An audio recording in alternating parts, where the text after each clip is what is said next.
İnanmayacaqsan, amma bu Formula 1 deyil, bu Mercedes'dir və onun dövlət qeydiyyat nişanı. Tanış ol, Mercedes AMG One.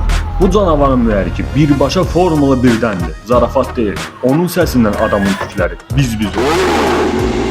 1063 at gücü və 6 turbolu hibrid mühərrik. Üstəlik elə bir elektrik sistemi var ki, onu Tesla belə qaldıra bilməz.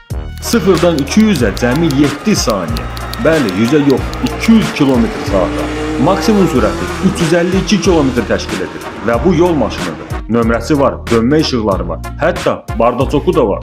Formula 1 pilotları onun yiyəsinə sadəcə baxırlıq edir. Cəmi 275 ədəd istehsal olunub və hamısı satılıb. Qiymət isə milyonlarla hesablanır. O da əgər tapa bilsən. Amma bir sual yaranır. Bu raketə bənzər maşının adi yollarda nə işi var? Cavab sadədir. Çünki Mercedes bacarır. Və sən belə bir vəhşini sürmək istəyərdin?